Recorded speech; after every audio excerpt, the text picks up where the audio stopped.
kayo kasalukuyan ngayong nagbabantay dyan sa lugar kung saan may nagaganap na illegal logging activity? Yes, sir. Bali noong September 14, dumaan po yung grupo dyan. Kasama po yung mga bisita galing sa Manila. Dahil stranded po dyan sa may visit, na pilipat na po kami lumakad. Kaya yung censo dyan sa taas ay narinig po namin. Kaya yung team ng grupo namin, nagpasya kaming umakyat. Kaya tingnan po namin yung pinanggagalingan ng tunog. Meron ba kayong meron ba kayong nakilala doon sa mga gumagawa nun? May na-identify kayo?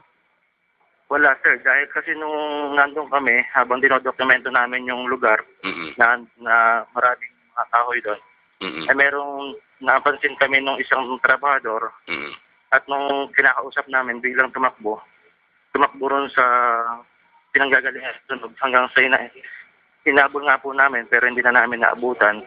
Kaya nung pamiyamya, mga ilang minuto lang po ay nawala yung tunog. Kaya hindi na po namin sila nakita kung saan po sila gumawi. Kung saan tumakbo? Nako. Were you able to take at least pictures yung parang stolen shot doon sa nakausap ninyo? Hindi, sir, kasi bali ang nangyari doon, may takip po na masyadong makapal po yung mga dahon doon sa pinaggagalingan ng tao. Bali, magkakasalubong po sana kami eh. Narinig ko lang po yung pinakapang tabas. Kaya nung yung isang kasama ko po, tinanong yung tao, kung taga-saan. Nung hindi na po sumagot, bigla na lang po tumakbo. Nako, yun ang masakit yan. So, wala nang... Yes, sir. Kanina po, bumalik kami ron. Meron pong sa divisit sa mismong pinagbabagsakan po ng poles. Pag akit po lang ng konti, andun na po yung kahoy. Yun din ba yung kaparehong kahoy na nakita ninyo?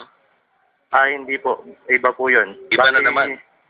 Iba po yun. Bali kasi na po yan parang ang suyukat ng kahoy po na yun 2x2 by 10. 2x2 8 by 10. piraso yun na hinihila ng isang tao.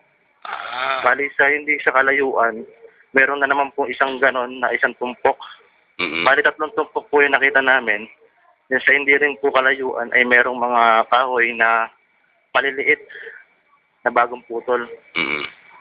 Meron din po dyan na malaking kahoy. Pero yung kung yayakapin mo po yung kahoy, baka hindi pa po mag-abot kamay mo. Hindi kayang yakapin ng isang tao?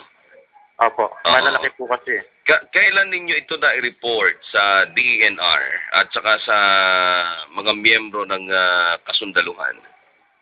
Bali kaninang umaga po, mga alas 9 ng umaga, na-report po namin. Okay.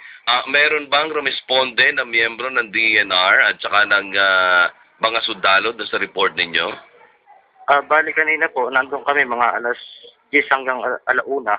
Wala po kami nakitang DNR doon. Pero ayon po sa source na nagsabi, andun daw po yung DNR sa taas ng bundok. Saan kasi nung sinabi po yun na... Yes, sir. So, nung sinabi po na nandun sa taas ng bundok yung DNR, andun po kami sa bungad. Kaya nung hinanap po namin sa buong area, wala po kami nakitang tao doon. Kahit nga po yung nagpuputol ng kahoy ay wala rin. Ibig sabihin, hindi nyo nakita kung saan dumaan yung taga-DNR? Ay wala naman pong ibang daan doon na kundi doon lang din po halos sa may poles lang din. Nako. Saka ayon din po sa pagtatanong namin doon sa mga nag-deep-fitting, wala naman daw pong nagpunta na ibang tao doon. Ayun, okay. Maraming salamat po doon sa inyong impormasyon, sir. At nang sa ganun ay kahit papaano kami po ay nakakuha ng pakunti-kunti. Pero sana bantayan ninyo. I understand base doon sa report ng aming news superintendent ay meron daw mga miyembro ng sundalo diyan sa lugar. Hindi pa po namin na-confirm kung nandun po sila ngayon. Ay minomonitor pa rin po namin kung ano yung sitwasyon ngayon doon. Pero kasi yung kahoy po nakita namin kaninang tanghali, sabi ko nga po anytime ibababa yun ngayong gabi. Kasi yung pinagbababaan po ng kahoy na yan, hindi rin po kalayuan sa Bigisit Falls. Kung napapansin niyo po yung mula doon sa may Embornal, lumakad lang po siguro ng mga 15 hakbang, andun na po yung pinagbabagsakan nila ng kahoy. Posible ba or meron ka bang napapansin dyan na pwedeng pagdalhan itong mga kahoy na ito?